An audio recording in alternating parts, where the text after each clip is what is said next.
Good afternoon, everyone. My name is Jonathan, KM4CFT, and exactly 1 year ago, I started my journey onto doing Morse code or CW transmissions, and I thought it would be a good idea to, since it's the 1 year anniversary, to repeat that very same activation.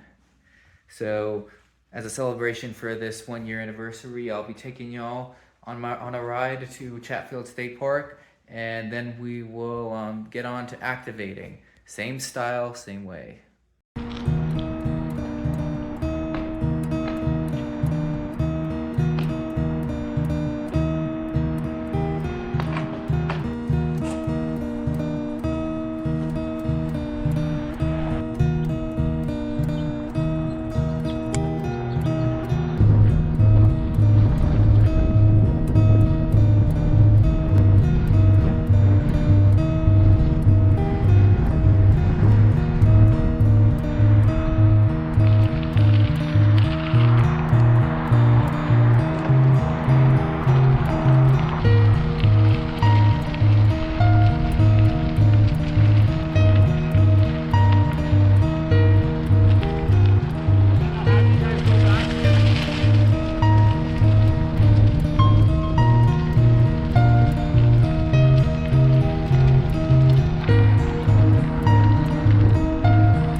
Alright, so we're to the spot that I would set up my first time. It's on the top of the dam of Chatfield State Park. And I will flip it around so you can get a better view. Alright, so This little loop here follows the dam wall. As you can see, it follows all the way over there. At the far end of this is the scenic overlook that I normally set up at nowadays, just because there's shade and there is benches. We can see a good view of the Chatfield Lake.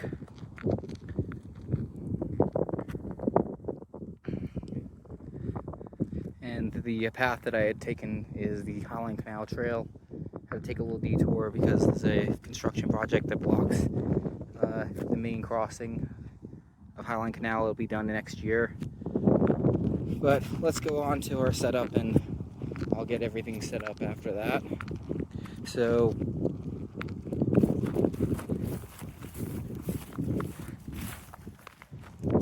I tried to make it as similar as possible. I wanted to make some slight changes, but more or less the setup will be the same.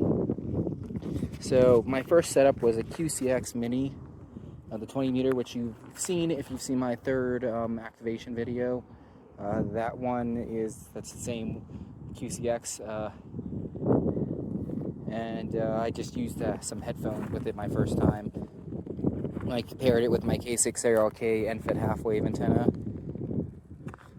The swaps I'm going to make is one, I'm going to use the QMX, which looks almost exactly the same as the QCX. The QMX is a combination of the QCX and the QDX. It can do 4 bands, I believe, 80 through 20 meters. You can also do, it has a USB-C port, so you can do FT8 or any single tone based one. So I guess you could do radio teletype if you wanted to. But I use it as a CW only transceiver. It's got pretty much everything to it, and if you like building, want to build your own transceiver, I say you can't really beat the price of this. What I'm really looking forward to is Hans mentioned he might be doing a different band version, and I'm hoping there'll be a 40 through 10 version, because honestly I never use 80 or 60 meters. Doesn't really get me that much DX. So yeah, using that. For my paddle, I'm going to use this K6ARK printables paddle. It's really cheap to make and it works extremely well. Using that instead of my other paddle. I've got this retractable paddle that K6ARK Adam Kimberly sent to me. As for my EFHW half-wave, this is a little bit of a sneak peek to everyone, but this is the new KM4CFT EFHW half-wave design. It's very similar to the K6ARK version. It sacrifices a little bit of size. It's larger than the K6ARK one, but it's significantly easier to assemble because it uses a through-hole component as opposed to that SMD capacitor. So I'll be making kits for this, and they'll be for sale shortly. In the short future, I'll try to keep everyone up to date, and some of the other ham radio YouTube channels will probably be posting about it when I send them review units. So yeah, I'll be setting this up the same way as I normally do. And then I've got a speaker to make things easier. So I'm going to go ahead and get everything all set up, and then I'll be back. So let's get started, shall we? So I've called QRL and I haven't heard anything, so I'm going to go ahead and...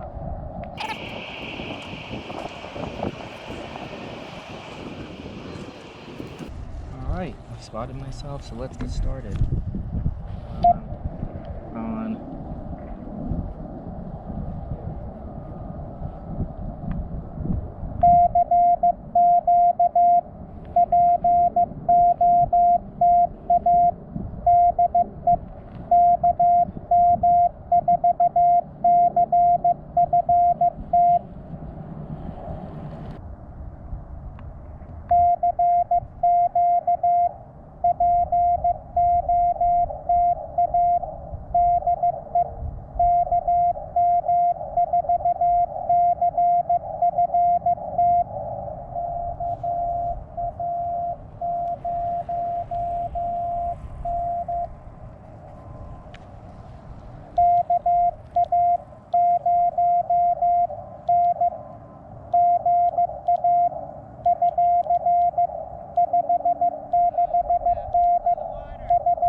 we go.